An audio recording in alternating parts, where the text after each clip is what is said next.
Hi everyone, स्वागत है आप सभी का टीचिंग गोल्स के इस लर्निंग प्लेटफॉर्म पर। उम्मीद करती हूँ आप सभी लोग बहुत अच्छे होंगे। चलिए आज की क्लास को स्टार्ट करती हूँ और उम्मीद करती हूँ कि आपको ये सेशंस पसंद आएंगे। देखिए, हम जो पढ़ेंगे आपको वहाँ पर पेडागोजी ऑफ टीचिंग ऐसा टॉपिक करके लिखा हुआ है, लेकिन टीचिंग का मतलब इस टॉपिक का मतलब ये नहीं कि आपको सिंपल एक टॉपिक पढ़ना है। इसके अंदर आपके बहुत सारे मेजर्स जो है सब टॉपिक्स है जिसको आपने बिल्कुल भी नहीं छोड़ के जाना है, और मैं एक एक करके इन्हीं सब टॉपिक्स को आपका कवर करने वाली हूँ। तो आज की क्लास में हम कवर करने वाले हैं कि शिक्षण आखिर होता क्या है, इसका मीनिंग यानी कि अर्थ को समझेंगे। इसके अलावा नेचर यानी कि कैरेक्टरिस्टिक्स, विशेषताओं को समझेंगे, क्या क्या उद्देश्य है शिक्षण के, ऑब्जेक्टिव्स क्या है, और वेरिएबल जो कि बहुत इंपॉर्टेंट है वेरिएबल्स को कवर करना। 3 वेरिएबल को हम यहाँ पर पढ़ते हैं। और बेसिक रिक्वायरमेंट क्या है टीचिंग की, शिक्षण के लिए आधारभूत जरूरतें क्या होती है, किन किन प्रोसेस से आप सारी चीज़ों को एक तरीके से गुजरते हैं, वो सारी चीज़ें हम इसमें पढ़ने वाले हैं। ठीक है, तो मैंने आपको बता दिया कि हम क्या क्या चीज़ें इसमें कवर करेंगे क्लास नंबर 1 में, टीचिंग एप्टीट्यूड में। चलिए स्टार्ट करते हैं अपनी इस क्लास को, और आपको सबसे पहले मीनिंग ही मैं समझा देती हूँ।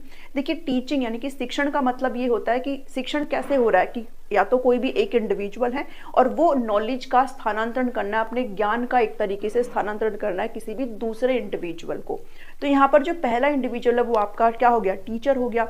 आप भी जब शिक्षक बनेंगे तो अपने आप जब अपने छात्रों को पढ़ाएंगे तो आप क्या करेंगे, आपके अंदर जो ज्ञान है उसका स्थानांतरण करेंगे अपने स्टूडेंट्स को। ठीक है, तो यही क्या कहलाता है, यही आपका मीनिंग हो जाता है शिक्षण का।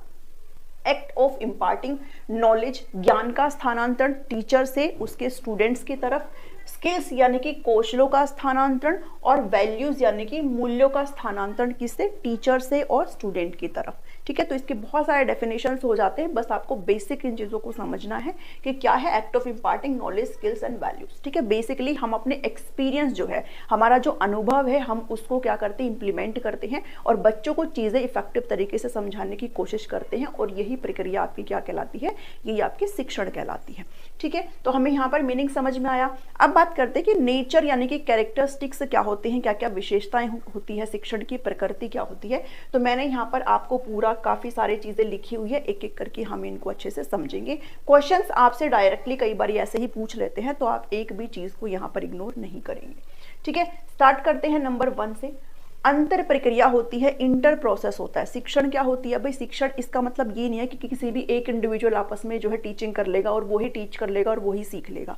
इसके लिए आपको कम से कम क्या, एक टीचर की जरूरत होती है, एक शिक्षक की जरूरत होती है, और कम से कम एक स्टूडेंट की यहाँ पर जरूरत होती है। तभी तो नॉलेज का ट्रांसफर हो पाएगा, तभी तो वैल्यूज का ट्रांसफर हो जाएगा। तो ये क्या है, आपकी एक आंतरिक प्रक्रिया होती है, एक इंटर प्रोसेस होती है, किसके बीच में, एक स्टूडेंट और एक टीचर के बीच में।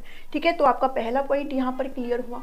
दूसरी बात क्या है कि ये है आपकी एक कॉन्टिन्यूअस प्रोसेस होती है, यानी कि लगातार सतत प्रक्रिया होती है, और ये तब तक चलती रहती है जब तक आपके जो ऑब्जेक्टिव्स हैं, अगर आप टीच कर रहे हो क्लासरूम में, अगर आप पढ़ा रहे हो तो उसका कोई ना कोई मोटो होता है, उसका कोई ना कोई गोल होता है, और उस गोल को फुलफिल करने के लिए आप कंटिन्यू क्या करते हो, टीचिंग करते रहते हो। ठीक है, तो आपका जो शिक्षण है वो सतत प्रक्रिया में चलता रहेगा। कब तक, जब तक आपका जो एजुकेशनल ऑब्जेक्टिव्स है, जो आप जो गोल लेकर के चले हैं, उस गोल को आप जब तक कि प्राप्त ना कर ले, तो आपकी क्या है, ये कंटिन्यूअस प्रोसेस रहती है। थर्ड चीज है कि आपकी जो टीचिंग है वो क्या है, उद्देश्यपूर्ण होती है, पर्पसफुल होता है।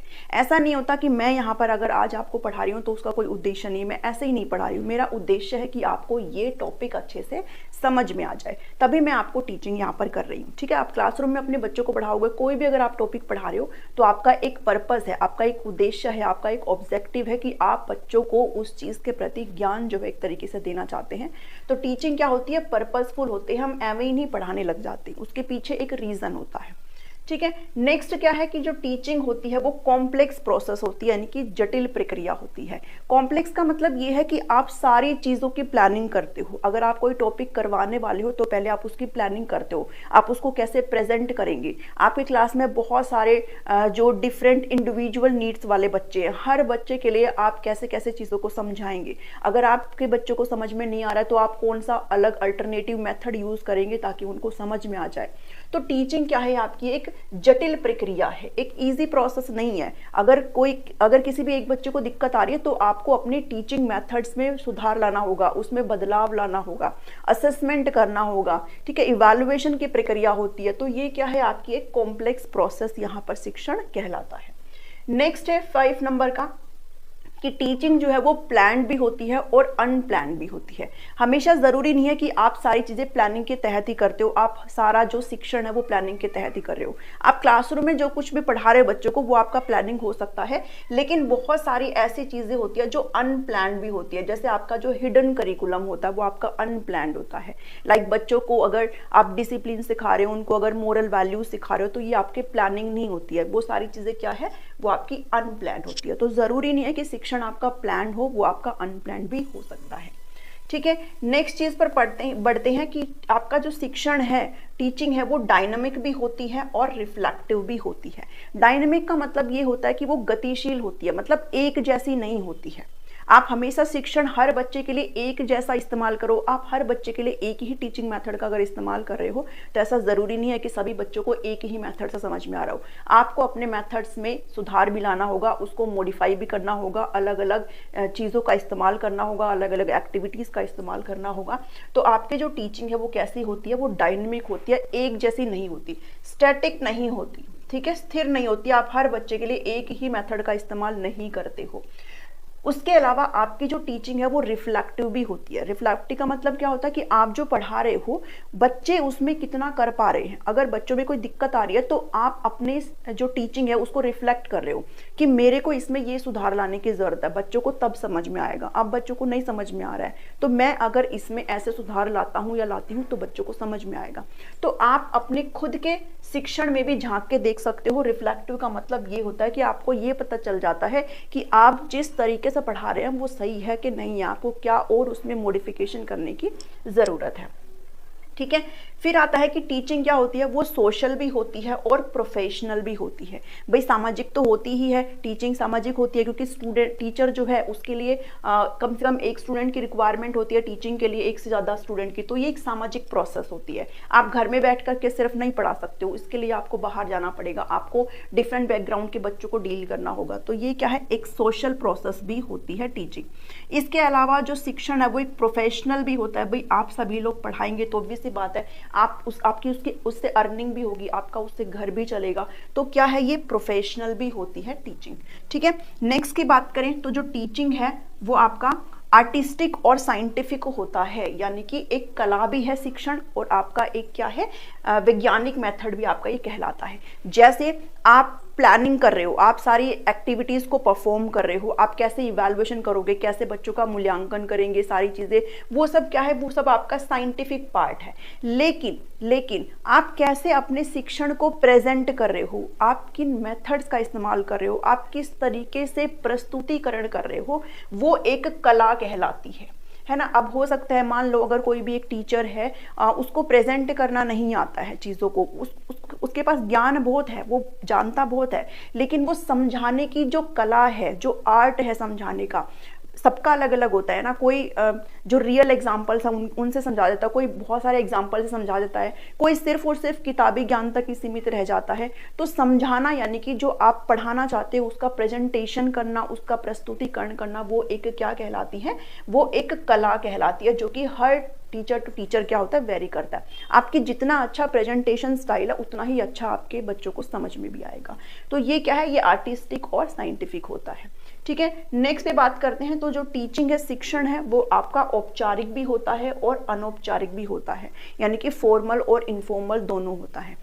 इसका मतलब ये है कि ज़रूरी नहीं है कि आप जो शिक्षण है वो सिर्फ स्कूल में ही हो रहा है, मतलब शिक्षण जो है वो स्कूल से बाहर भी हो रहा है। बच्चे जो है लर्निंग कर रहे हैं वो स्कूल में तो कर ही रहे हैं, इसके अलावा वो अपने घर परिवार में रहकर भी लर्निंग करते हैं। तो शिक्षण क्या है, शिक्षण सिर्फ और सिर्फ फॉर्मल नहीं होता बल्कि कैसा, इनफॉर्मल भी होता है। ठीक है, उसके बाद क्या आता है, उसके बाद 10 नंबर पॉइंट है कि एक प्रोसेस है गाइडेंस का। शिक्षण क्या है, आप मार्गदर्शन करते हो। अगर आप अपने बच्चों को कुछ भी पढ़ा रहे हो, मान लो कोई एक्टिविटी करा रहे हो, कोई एक्सरसाइज करा रहे हो, कुछ भी अगर करा रहे हो, तो आप उनको गाइडेंस प्रोवाइड करते हो। आप उनको स्पून फीडिंग नहीं करते हो। मान लो अगर मैं मैथ की कोई भी एक्सरसाइज करा रही हूँ, उसके अंदर अगर 15 एग्जाम्पल आते हैं तो मैं उनको ज़्यादा से ज़्यादा 2 एग्जाम्पल करके दिखा दूंगी, उनको ज़्यादा से ज़्यादा 3 एग्जाम्पल करके दिखा दूंगी। मैं उनको क्या कहूँगी, बेटा आपको इसी कॉन्सेप्ट के साथ रेस्ट जो एग्जाम्पल है उनको परफॉर्म करना, उनको आपने खुद से करके देखना है, मतलब कि हैंड ऑन एक्टिविटी खुद से करके देखना है बच्चों को। तो ये क्या है कि आप सिर्फ गाइडेंस यहाँ पर प्रोवाइड करते हैं, बच्चों को मार्गदर्शन देते हैं, बच्चा खुद से करते हुए सीखता है। आप स्पून फीडिंग नहीं करते हो, है ना। तो ये आपका 10 नंबर पॉइंट हो गया। लास्ट जो पॉइंट है वो है डेवलपमेंटल, यानी कि विकासात्मक होता है। ऑब्वियस सी बात है, अगर आप टीचिंग कर रहे हो तो बच्चे का कॉग्निटिव जो डोमेन है वो यहाँ पर बढ़ रहा है, बच्चे की मोरालिटी इंक्रीज हो रही है, बच्चे का इमोशनल डेवलपमेंट हो रहा है, फिजिकल डेवलपमेंट हो रहा है, जितने भी डेवलपमेंट के एस्पेक्ट है, जितने भी विकासात्मक पहलू है वो सभी यहाँ पर क्या हो रहे हैं, डेवलप कर रहे हैं। इसलिए क्या है, शिक्षण आपका विकासात्मक कहलाता है। ठीक है, तो ये नेचर ऑफ टीचिंग है। उम्मीद करती हूँ कि आपको यहाँ से समझ में आया होगा।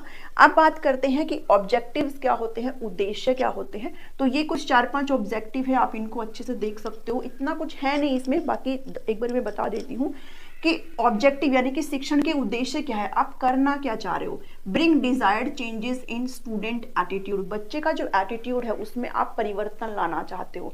जब भी बच्चा कोई भी चीज सीख रहा है तो उसके ज्ञान में वृद्धि हो रही है, और अगर उसके ज्ञान में वृद्धि हो रही है तो उसका एटीट्यूड भी चेंज होगा, उसका बिहेवियर भी शेप होगा। ठीक है, तो ये पहला पॉइंट हो गया। दूसरा, अगर हम शिक्षण कर रहे हैं तो ज्ञान का भी जो है, ज्ञान भी बच्चा एक तरीके से हासिल कर रहा है, एक्विजिशन ऑफ नॉलेज यानी कि ज्ञान भी बच्चा हासिल कर रहा है। तो ये सेकंड पॉइंट हो गया। उसके बाद उसके जो सीखने के कौशल है उसमें सुधार हो रहा है, एंड उसका जो बिहेवियर है और जो आचरण है, व्यवहार और जो आचरण है उसमें भी उसको शेप यानी कि हम आकार दे रहे हैं। यानी कि कहने का मतलब ये है कि बच्चे का ऑल ओवर डेवलपमेंट यहाँ पर हो रहा है, और इसके लिए हम क्या करते हैं, हम शिक्षण करते हैं। ठीक है, इसमें इतना कुछ ज़्यादा है नहीं, बस आपको पता होना चाहिए कि ऑब्जेक्टिव्स क्या क्या होते हैं। उसके बाद चलते हैं वेरिएबल्स की बात करते हैं। देखिए, आप सभी को पता होगा कि जो शिक्षण है उसको बाइपोलर प्रोसेस किसने कहा है, बाइपोलर प्रोसेस किसने कहा है, भाई एडम ने कहा है। इतना तो सबको पता ही होगा।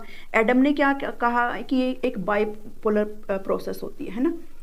द्विध्रुवीय प्रक्रिया किसने कहा है, एडम ने कहा है, जिसमें इन्होंने ये कहा कि ये सिर्फ क्या है, एक यहाँ पर स्टूडेंट है और एक यहाँ पर टीचर है। ठीक है, यानी कि इन्हीं के बीच में जो है आपका एक शिक्षण होता है। लेकिन इसको ट्राइपोलर प्रोसेस भी कहा है। किसने कहा है, जॉन डेवी ने कहा है। ठीक है, जॉन डेवी ने क्या कहा है, जो कि फादर ऑफ प्रोग्रेसिव एजुकेशन कहलाते हैं, प्रगतिशील शिक्षा के जनक जॉन डेवी कहलाते हैं। और जॉन डेवी ने क्या कहा है कि जो टीचिंग है, जो शिक्षण है, वो आपका ट्राइपोलर प्रोसेस होता है। यानी कि आपके एक एंड पर आ जाएगा स्टूडेंट, और एक एंड पे आ जाएगा टीचर, और एक एंड पे आपका क्या आ जाएगा, एजुकेशन एनवायरनमेंट कह लो, कंटेंट कह लो, करिकुलम कह लो, ये सारा क्या है आपके तीसरे एंड पर आ जाएगा। यानी कि ये तीन ध्रुवीय ट्राइपोलर आपकी प्रोसेस है। ठीक है, तो त्रिआयामी कुछ भी आप कह सकते हो, हिंदी में इसके बहुत सारे नाम है, तो ये आप जरूर ध्यान में रखेंगे। ठीक है, और इसी के ही आधार पर हम क्या करते हैं, हम वेरिएबल्स डिसाइड करते हैं। वेरिएबल्स कौन कौन से होते हैं, जो टीचर होता है वो आपका इंडिपेंडेंट वेरिएबल होता है, और आपसे क्वेश्चन एग्जाम में यहाँ से पूछे जाते हैं। इंडिपेंडेंट, ठीक है, यानी कि स्वतंत्र चर। स्वतंत्र चर क्या होता है, जो अध्यापक है, जो शिक्षक है, वो इंडिपेंडेंट वेरिएबल है, स्वतंत्र चर है। उसके अलावा जो स्टूडेंट है वो डिपेंडेंट वेरिएबल है। डिपेंडेंट वेरिएबल मतलब आश्रित है। ठीक है, आश्रित चर क्या हो जाता है, छात्र हो जाता है, स्टूडेंट हो जाता है। उसके अलावा जो कंटेंट है, जो करिकुलम है, एजुकेशन एनवायरनमेंट है, वो आपका कौन सा है, इंटरवेंशन वेरिएबल। इसको आप नोट डाउन करना चाहो तो आप कर सकते हो, मतलब कि हस्तक्षेप चर। तो ये तीन वेरिएबल्स हैं जहां से आपसे क्वेश्चन पूछे जाते हैं। ठीक है, इन तीन वेरिएबल्स को आपने अच्छे से कर लेना है। देखिए, इंडिपेंडेंट होता है टीचर। ऑब्वियस सी बात है कि टीचर के ऊपर ही छात्र डिपेंड करते हैं, बच्चे डिपेंड करते हैं। बच्चे क्लासरूम में पढ़ने आए हैं, वो सब पूरी तरीके से किस पर डिपेंड कर रहा है, टीचर पर डिपेंड कर रहा है कि टीचर किस तरीके के मेथड्स का इस्तेमाल करेगा, टीचर क्या पढ़ाने वाला है, कैसे पढ़ाने वाला है, तक उसकी प्लानिंग क्या है, ये सारी चीजें क्या है वो टीचर की होती है, और टीचर इसमें डिपेंडेंट होता है। तो इंडिपेंडेंट वेरिएबल क्या हो जाएगा, टीचर हो जाएगा। और बच्चे हर चीज पे उसके ऊपर आश्रित होते हैं, टीचर के ऊपर। तो ये जो डिपेंडेंट वेरिएबल यानी कि आश्रित चर क्या हो जाएगा, स्टूडेंट। आपसे डायरेक्टली क्वेश्चन पूछा जाता है। ठीक है, इंडिपेंडेंट कौन है, आप जो डिपेंडेंट है वो कौन है। उसके अलावा जो थर्ड नंबर है, दैट इज कंटेंट, ये आपका इंटरवेंशन वेरिएबल है। यानी कि इसमें क्या आ जाता है, इसमें आ जाते हैं आपके जो मेथड्स वगैरह है, टीचिंग के मेथड्स आ जाते हैं, यानी कि शिक्षण की विधि आ जाती है, असेसमेंट आ जाता है, आकलन आ जाता है। ठीक ठीक है, आप क्या क्या टेक्निक का इस्तेमाल कर रहे हो, क्या क्या तकनीक का इस्तेमाल कर रहे हो पढ़ाते हुए, वो सारी चीज़ें आ जाती है। इवैल्यूएशन इसमें आ जाता है, स्ट्रैटेजी, टीचिंग की क्या क्या स्ट्रैटेजीज आप इस्तेमाल कर रहे हो क्लासरूम में पढ़ाने के लिए, यानी कि रणनीतियाँ, वो सारी किस में आ जाती है, वो सारी इसमें आ जाती हैं। तो आपसे अगर पूछे कि इंटरवेंशन वेरिएबल क्या होते हैं, तो आपके जो भी टीचिंग के एकेडमिक जो भी आपके मेथड्स हैं, जो भी स्ट्रैटेजीज है, असेसमेंट है, इवैल्यूएशन, एवरीथिंग, वो किस में आता है, वो आपका इंटरवेंशन वेरिएबल में आता है। टीचर की बात करें तो वो आपका इंडिपेंडेंट वेरिएबल है, और स्टूडेंट की बात करें तो वो आपका डिपेंडेंट वेरिएबल है, क्योंकि स्टूडेंट यानी कि जो छात्र है वो हर तरीके से टीचर के ऊपर डिपेंड करता है। ठीक है, तो ये यहाँ पर चीजें समझ में आई। अब इसके अलावा जो आपसे जो नेक्स्ट आपकी रह जाती है, बेसिक रिक्वायरमेंट क्या है, मैं यहाँ पर ही आपको बता देती हूँ बेसिक रिक्वायरमेंट क्या है। तो बेसिक रिक्वायरमेंट यानी कि अगर आप शिक्षण कर रहे हो तो उसमें किन किन चीज़ों की ज़रूरत है। तो सबसे पहले जो रिक्वायरमेंट है वो है टीचर की, यानी कि शिक्षक की। अगर शिक्षक नहीं होगा तो फिर आपका शिक्षण कैसे होगा। तो सबसे पहली रिक्वायरमेंट है टीचर की, जो पूरा ऑर्गेनाइज करता है किसी टॉपिक को प्रेजेंट करने के लिए, क्या क्या मेथड्स का इस्तेमाल करने वाला है, सारी प्लानिंग करने का काम किसका होता है, टीचर का होता है। इसके अलावा अगर स्टूडेंट नहीं होंगे तो फिर टीचर पढ़ाएगा किसको, तो यहाँ पर जो लर्नर है, स्टूडेंट मतलब लर्नर, ठीक है, सीखने वाला, लर्नर यहाँ पर सेकंड नंबर पर आ जाता है। थर्ड है कि कंटेंट, आप क्या पढ़ाएंगे, जिसको आप सब्जेक्ट मैटर बोल सकते हो, जो विषय वस्तु आप पढ़ाने वाले हो, जो टीचर पढ़ाएगा वो क्या है, वो कंटेंट आ जाता है। अगर वो ही नहीं है तो फिर पढ़ाएगा क्या। ठीक है, और नेक्स्ट आ जाता है एनवायरनमेंट। अगर टीचर पूरी तरीके से रेडी है, पूरा प्लानिंग उसने कर रखी है टीचर ने, लेकिन एक सुटेबल एनवायरनमेंट अगर उसके पास नहीं है तो फिर शिक्षण नहीं हो सकता। तो ये चार जो है आपका बिल्कुल ही बेसिक रिक्वायरमेंट होती है टीचिंग के लिए, जो कि आपने ध्यान में रख लेनी है। और जिसमें हम बात करेंगे फेजेस ऑफ टीचिंग, यानी कि शिक्षण के चरण कौन से होते हैं। ठीक है, आपसे क्वेश्चंस यहाँ से पूछे जाते हैं, तो बहुत ही इंपॉर्टेंट है आपके लिए ये वाला सेशन, इसलिए ध्यान से देखिएगा और वीडियो को जरूर एंड तक देखें। ठीक है, फेजेस यानी कि स्टेज ऑफ टीचिंग की बात करें तो यहाँ पर सबसे पहले तो आप ये समझिए कि टीचिंग के फेजेस से हम क्या समझते हैं। देखिए, हम कोई भी चीज़ें जब आप एज ए टीचर जब आप क्लास में पढ़ाएंगे या फिर अगर आप पढ़ाते हैं तो वो एक स्टेप्स के थ्रू आप गुजरते हो। ऐसा नहीं है कि आपने कुछ भी चीज़ अपने उठे और आपने पढ़ा दिया क्लास में, उसके एक प्रॉपर एक आप स्टेप्स में सारी चीज़ें करते हो। भाई हम प्लानिंग करते हैं, फिर उसको इम्प्लीमेंटेशन करते हैं, फिर बाद में जितना बच्चों ने सीखा है आप उसका मूल्यांकन भी करते हैं। तो ये जो डिफरेंट स्टेप्स है टीचिंग्स के, जितने भी ये स्टेप्स है उन सभी को हमने डिवाइड करा है किसमें, 3 पार्ट्स में। ठीक है, देखो फेजेस ऑफ स्टेजेस आपके 3 पार्ट में डिवाइड हो जाते हैं। सबसे पहला जो आपका फेज है वो है प्री एक्टिव स्टेज, जिसको हम पूर्व क्रिया जो है चरण जिसको बोलते हैं, ये सबसे पहली आपकी है स्टेज। सेकेंड स्टेज है इंटरैक्टिव स्टेज, जिसको हम अंत्य क्रिया या फिर संवादात्मक चरण इसको बोलते हैं। एंड थर्ड है पोस्ट एक्टिव यानी कि उत्तर क्रिया चरण इसको हम बोलते हैं। ठीक है, तो यहाँ पर आपको ये चीज़ समझनी है कि जब हम शिक्षण करते हैं तो शिक्षण की जो कंप्लीट प्रोसेस है वो इन 3 पार्ट्स में आपकी डिवाइड हो जाती है। ठीक है, जैसे अगर मैं आपके साथ एग्जांपल शेयर करूं कि मान लीजिए अगर आप किसी भी क्लास में जा रहे हो, लाइक अगर मैं 8th क्लास में अगर पढ़ाती हूँ और मान लो मैं अगर अलजेब्रा का या फिर कोई भी टॉपिक, हिंदी का टॉपिक है, इंग्लिश का टॉपिक अगर मैं उसको पढ़ा रही हूँ, तो सबसे पहले मैं उसकी प्रिपरेशन करती हूँ, मैं उसकी प्लानिंग करती हूँ। भाई सारी चीज़ों को मैं प्लान करके चलती हूँ, मैं क्या पढ़ाऊँगी, किस मैथड से पढ़ाऊँगी, कैसे मैं प्रेजेंट करूँगी, वो सारी चीज़ें क्लासरूम में मैं किस तरीके से बच्चों को आंसर करूँगी, उनके रिस्पॉन्सेज जो होते हैं मैं कैसे उसका रिप्लाई करूँगी, साथ ही मैं कैसे उनका जो है टेस्ट वगैरह लूँगी। ये सारी एक योजना होती है, सारे स्टेप्स होते हैं शिक्षण के, तो वो सभी इन 3 चीज़ों में बटे होते हैं। सबसे पहली स्टेज मैंने आपके साथ डिस्कस करी प्री एक्टिव, ये सब हम बाद में देखेंगे, पहले आप बेसिक चीज़ें समझ लो। प्री एक्टिव यानी कि पूर्व क्रियावस्था होती है प्लानिंग की, जिसमें आप शिक्षण को क्या करते हो, प्लान करते हो, यानी कि आप योजना बनाते हो शिक्षण की। ठीक है, कंप्लीट योजना बनाते हो। तो योजना यानी कि पहले क्लास से पहले वाले जो स्टेप है वो आपका प्लानिंग स्टेज में आता है, जिसमें आप पूरे कंप्लीट चीज़ों को प्लान करते हो कि भाई मैं ऐसे ऐसे सारी चीज़ करूँगी। ठीक है, सेकेंड है इंटरैक्टिव, इसमें जो आपने यहाँ पर प्लानिंग करी थी वो आप यहाँ पर इम्प्लीमेंट करते हो, यानी कि लागू करते हो, या फिर आप कह लो जिसका आप प्रस्तुतिकरण करते हो। ठीक है, जो आपने ऊपर प्लान करा था ना उसको आप कैसे यहाँ पर यूटिलाइज करेंगे, कैसे आप इस चीज़ को लागू करेंगे, वो वाला स्टेप आपका सेकेंड स्टेप हो जाता है। अब यहाँ पर आपने, ये आपकी क्लास टीचिंग कहलाती है, क्या कहलाती है, आपकी क्लास टीचिंग। ठीक है, यहाँ पर आप एक्चुअल में टीच करते हो क्लास में, यहाँ पर हमने प्लानिंग करी थी, यहाँ पर मैं टीचिंग करती हूँ। और जो थर्ड है इसमें आप क्या करते हो, इवैल्यूएशन यानी कि मूल्यांकन करते हैं। जितना आपने पढ़ाया उसमें से बच्चे ने कितना सीखा है ये आप मूल्यांकन से पता करते हो। तो ये 3 स्टेजेस आपको अच्छे से समझ में आए। अब इन 3 स्टेज के ना कुछ ऑपरेशंस होते हैं, यानी कि स्टेप्स में चीजें डिवाइड हो जाती है। लाइक अगर मैं प्लानिंग करती हूँ तो वो किस तरीके से प्लानिंग करती हूँ, अगर मैं इंप्लीमेंटेशन करती हूँ तो कैसे हम क्लास में सारी चीजों को इंप्लीमेंट करते हैं, और इवैल्यूएशन तो वो किस तरीके से।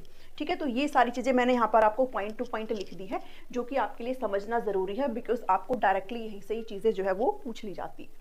ठीक है, चलिए सबसे पहले स्टार्ट करते हैं प्री एक्टिव स्टेज, यानी कि जो अपनी प्लानिंग की स्टेज है। ठीक है, इसके अंदर आपके जो ऑपरेशंस है वो 4 ऑपरेशंस हैं बेसिकली, जिसमें आपका सबसे पहला जो ऑपरेशन है, सबसे फर्स्ट स्टेप आप शिक्षण का क्या करते हो प्लानिंग के अंदर, तो वो हम करते हैं फॉर्मुलेशन और फिक्सिंग अप ऑफ गोल्स। यानी कि आप अगर कोई भी चीज पढ़ा रहे हो तो सबसे पहले उसका एक ऑब्जेक्टिव आप सेट करते हो। ठीक है, जैसे मान लो अगर मैं अलजेब्रा पढ़ा रही हूँ या फिर कोई भी टॉपिक अगर पढ़ा रही हूँ, तो सबसे पहले मैं ये डिसाइड करती हूँ कि ये टॉपिक अगर मैं पढ़ाऊंगी तो इसका ऑब्जेक्टिव क्या है, इसका गोल क्या है, इसको पढ़ाने के बाद बच्चों को क्या आ जाना चाहिए। यानी कि अगर मैं अलजेब्रा पढ़ा रही हूँ तो बच्चों को किसकी नॉलेज हो जानी चाहिए, बच्चों को अलजेब्रा के जितने भी कॉन्सेप्ट है वो सारे क्लियर हो जाने चाहिए। तो सबसे पहली जो स्टेप्स होती है वो होती है हम गोल्स को फिक्स करते हैं, यानी कि लक्ष्य क्या है हमारे, उसका निर्माण और निर्धारण करते हैं। और जब आप इस चीज को कर जाते हो, जब आपने एक बारी गोल्स यानी कि टीचिंग ऑब्जेक्टिव्स आप यहां पर कह सकते हो, ठीक है, टीचिंग ऑब्जेक्टिव्स यानी कि शिक्षण के उद्देश्य आप यहाँ पर सेट करते हो। तो एक बार जब आपने शिक्षण के ऑब्जेक्टिव्स यानी कि उद्देश्य अगर सेट कर लिए है, फिर सेकंड नंबर पर आपकी जो स्टेप आती है वो आती है selection of content and subject matter. अब आपने ये तो डिसाइड कर लिया कि मुझे ये पढ़ाना है, लेकिन आप कंटेंट डिसाइड करोगे, आप चीज़ों को कैसे प्रेजेंट करोगे, आप किस किस मेथड्स का क्या सामग्री आप पेश करेंगे, ताकि आपका ये जो टीचिंग ऑब्जेक्टिव है ये आपका अचीव हो सके क्लास में। ठीक है, तो वो आपका सेकंड स्टेप है। Once you have finished the setting up of goals, then you will proceed to selection of content, यानी कि जो विषय वस्तु, जो सामग्री आप पढ़ाने वाले हो उसका चयन आप करेंगे। ठीक है, और ये जो चयन है वो किस पर डिपेंड करता है, भाई आपका सिलेबस क्या है, मैं यहाँ पर लिख देती हूँ। ठीक है, आपका सिलेबस क्या है, आपका करिकुलम पर डिपेंड करता है। अगर मैं 8th क्लास को पढ़ा रही हूँ तो मैं 8th क्लास के जो बच्चों का लेवल है उसके अकॉर्डिंग कंटेंट को यहाँ पर डिसाइड करूंगी। मैं 10th को या फिर 11th 12th का अलजेब्रा नहीं पढ़ाऊंगी इधर, मैं यहाँ पर बच्चों के लेवल के अकॉर्डिंग जाऊंगी, बच्चों के इंटरेस्ट को यहाँ पर चेक करूंगी। ठीक है, तो उसके अकॉर्डिंग मैं क्या करूंगी, कंटेंट को सेलेक्ट करूंगी। तो मैं एक सूटेबल कंटेंट यहाँ पर बच्चों के लिए बनाऊंगी ताकि बच्चे के माइंड के अकॉर्डिंग वो चीजें समझ जाए। ठीक है, सेकेंड चीज हो गया। नेक्स्ट जो स्टेप है, आपने एक बारी टीचिंग ऑब्जेक्टिव्स के गोल्स यहाँ पर डिसाइड कर लिया, आपने कंटेंट को डिसाइड कर लिया। अब यहाँ पर जो थर्ड स्टेप आ जाता है इसका फर्स्ट स्टेज का, वो है implementation of ideas and style of teaching.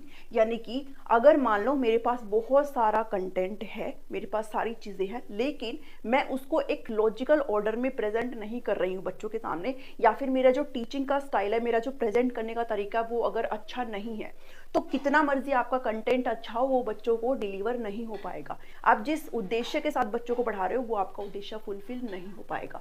तो अगर आपके पास कंटेंट है तो आप अपने जो कंटेंट है उसको आप लॉजिकल ऑर्डर में प्रेजेंट करेंगे। ठीक है, लॉजिकल ऑर्डर यानी कि तार्किक क्रम में आपको वो कंटेंट जो है प्रेजेंट करना है, ताकि बच्चों की जो लर्निंग है वो इफेक्टिव तरीके से हो सके। ठीक है, यानी कि पॉजिटिव ट्रांसफर ऑफ लर्निंग हो। हमने ट्रांसफर ऑफ लर्निंग पढ़ा होगा ना आप सभी ने, तो पॉजिटिव ट्रांसफर ऑफ लर्निंग हो, किसी भी तरीके कोई भी बाधा ना आए उस चीज में। ठीक है, तो आपको ऐसे सभी कंटेंट्स को क्या करना है, अरेंज करना है लॉजिकल ऑर्डर में।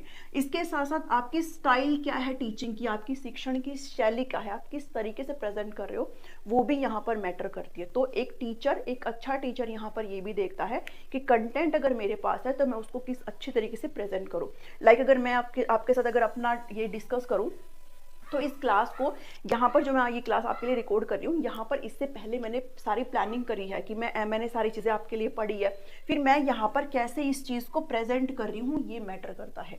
अगर मान लो मैं यहाँ पर सिंपल लिख दूँ कि ये फेज है, ये आपका प्री एक्टिव है, ये इंटरएक्टिव और ये पोस्ट एक्टिव है, मैं ये सारी चीज़ें आपके लिए लिखूँ ही ना, और सिर्फ मैं आपको ये बता दूं कि भाई यहाँ पर होती है प्लानिंग, यहाँ पर होता है आपका जो आप क्लासरूम में टीच करते हो वो होता है, और ये आपका इवैल्यूएशन है, दैट्स इट। अगर मैं यहाँ तक छोड़ दूं तो क्या आप क्वेश्चन बना पाएंगे? फिर अगर आपसे यहाँ से क्वेश्चन पूछ लिए तो आप बना पाएंगे? आप नहीं बना पाएंगे। इसलिए कैसे हम प्रेजेंट कर रहे हैं, कैसे हम अपने कंटेंट को प्रस्तुत कर रहे हैं बच्चों के सामने, वो भी यहाँ पर मैटर करता है। ठीक है, तो यहाँ पर अरेंजमेंट ऑफ आइडियाज और स्टाइल ऑफ टीचिंग क्या है, आपकी थर्ड स्टेप हो जाती है। And then the last step जो है आपका वो है टीचिंग स्ट्रेटजीज, यानी कि आप अगर पढ़ा रहे हो, आप पूरा सेट हो, आपने ऑब्जेक्टिव्स को फॉर्मुलेट कर लिया है, आपने कंटेंट को डिसाइड कर लिया, आपने अपनी स्टाइल्स जो है टीचिंग की पेश करने की वो भी बढ़िया तरीके से कर ली है। अब आप किन मेथड्स का इस्तेमाल करेंगे? ठीक है, आप टीचिंग के कौन से एड्स का इस्तेमाल करेंगे, कौन सी तकनीक का इस्तेमाल करेंगे, कौन से मेथड्स का इस्तेमाल करेंगे, आप रियलिस्टिक इन चीज़ों का इस्तेमाल करेंगे क्लासरूम में, ताकि बच्चों को चीज़ें अच्छे से डिसाइड हो जाए। ये हम यहीं पर प्लानिंग स्टेज के अंदर ही हम इस चीज़ को प्लान कर लेते हैं। ठीक है, इसके अलावा हम इवैल्यूएशन भी यहीं पर ही प्लान कर लेते हैं कि अगर बच्चे का मैंने मूल्यांकन करना है तो मैं कैसे मूल्यांकन करूंगी, किस तकनीक का इस्तेमाल करूंगी, मैं उनसे किस प्रकार के प्रश्न पूछूंगी, वो सारी चीज़ें किसका हिस्सा हो जाती है, वो आपकी प्लानिंग का हिस्सा हो जाती है।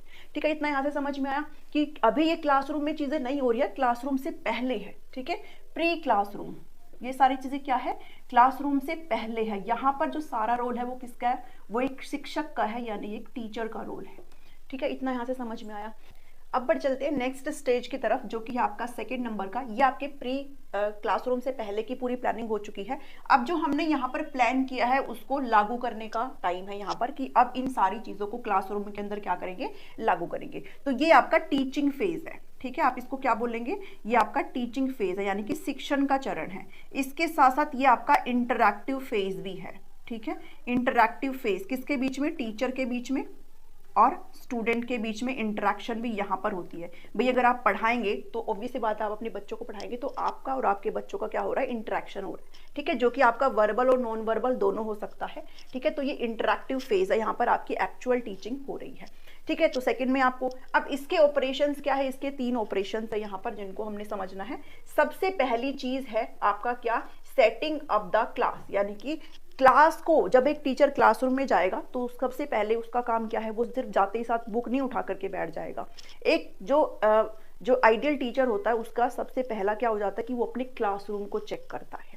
वो जैसे ही क्लासरूम में गया वो देखता है अपने क्लासरूम का साइज। भाई मान लो आपकी किसी के क्लासरूम में मान लो 15 बच्चे हैं और किसी के क्लासरूम में मान लो 60 बच्चे हैं, तो डिपेंड करता है ना, आपको उसी तरीके से प्रिपेयर रहना पड़ेगा, आपको उसी तरीके से, बिकॉज आपके लिए हर एक बच्चा मायने रखता है। तो आपके क्लासरूम का साइज आपको यहाँ पर चेक करना है। ठीक है, मैं यहाँ पर लिख देती हूँ साइज ऑफ द क्लासरूम।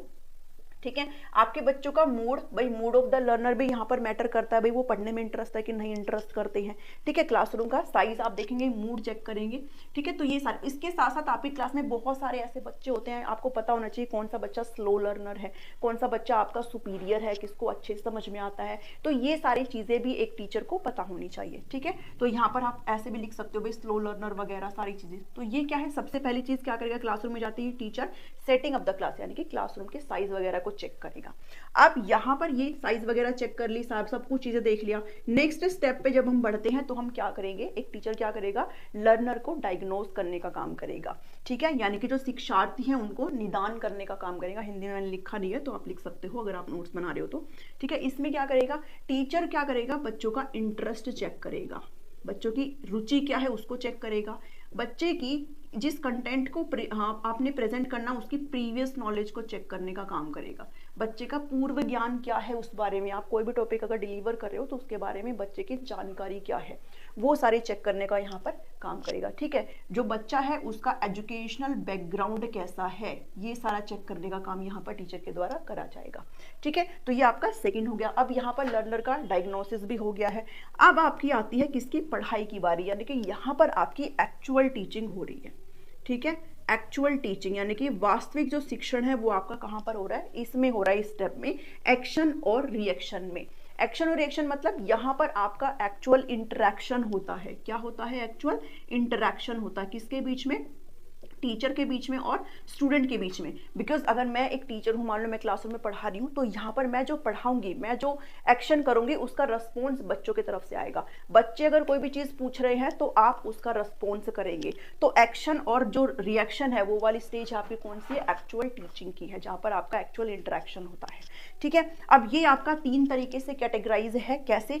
सबसे पहले है आपका सिलेक्शन ऑफ स्टिमुलस, यानी कि जो स्टिमुलस क्या होता है भाई? स्टिमुलस वो होता है जिसके प्रति जो बच्चे हैं वो क्या करेंगे? बिहेव करेंगे, है ना, उद्दीपक जिसको हिंदी में बोलते हैं। तो उद्दीपक का चयन, उद्दीपक का प्रस्तुतिकरण और उसके बाद फीडबैक और रीइंफोर्समेंट, ये तीनों चीजें क्या हैं इसको समझेंगे। यहाँ पर सिलेक्शन ऑफ स्टिमुलस का मतलब ये है कि अगर मान लो आप बच्चे को पढ़ा रहे हो, अगर आप बच्चे से कोई क्वेश्चन पूछ रहे, कुछ भी कर रहे हो, तो एज ए टीचर आपको ये पता होना चाहिए कि मैं किस प्रकार के स्टिमुलस को यहाँ पर सेलेक्ट करूँ, चयन करूँ, ताकि बच्चे उसमें इंटरेस्ट दिखाएं और बच्चे अपना फीडबैक भी दें।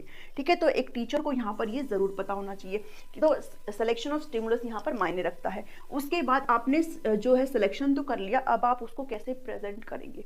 मान लीजिए अगर आप कोई ऐसा एग्जाम्पल ले रहे हैं जो बच्चों के समझ में ही नहीं आ रहा है, तो आपको उनकी नीड्स, उनके इंटरेस्ट के अकॉर्डिंग कुछ ऐसे एग्जाम्पल्स पिक करने हैं जो बच्चों को बहुत अच्छी तरीके से समझ में आए।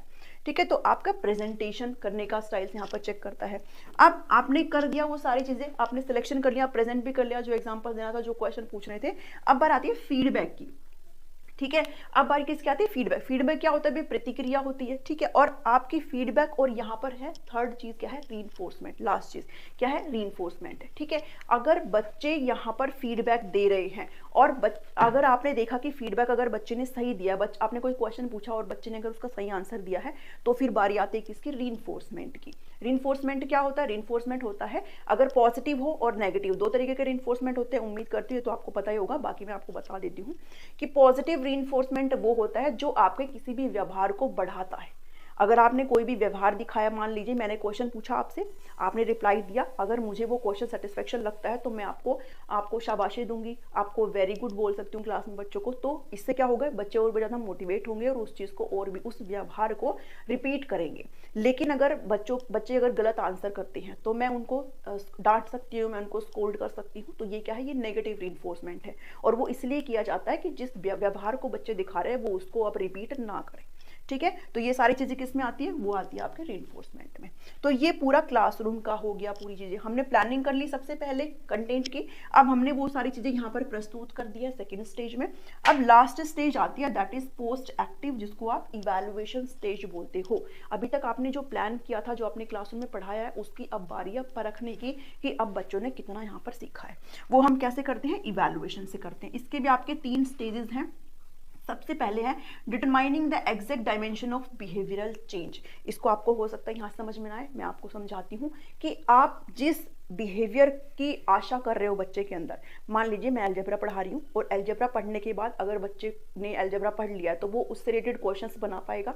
अगर उससे रिलेटेड वो क्वेश्चन बना पा रहा है तो मतलब उसका बिहेवियर क्या हुआ? चेंज हुआ। पहले वो क्वेश्चन नहीं बना पा रहा था, लेकिन बाद में वो क्वेश्चन बना पा रहा है तो उसका व्यवहार चेंज हुआ, बिहेवियर चेंज हुआ। और अगर वो बिहेवियर एक अच्छे उसमें चेंज हो रहा है, यानी कि अगर बच्चा क्वेश्चन बना पा रहा है, तो यानी कि आपने जो डिलीवर करा है, जो आपका शिक्षण है, वो प्रभावी ढंग से हुआ है, ये यहाँ पर पता चल जाएगा। ठीक है, और अगर बच्चा वो एक सुटेबल बिहेवियर नहीं दिखा पा रहा है तो मतलब आपका जो शिक्षण है वो कहीं ना कहीं वीक रह गया। तो यहाँ पर आप अपनी शिक्षण को रिफ्लेक्ट भी कर सकते हो। ठीक है, सेकंड स्टेज है कि अब क्या करेंगे आप? इवैल्यूएशन टेक्निक्स, ऐसे टेक्निक्स का इस्तेमाल करेंगे। अब इसमें आपके सब्जेक्टिव और ऑब्जेक्टिव दोनों हो सकते हैं।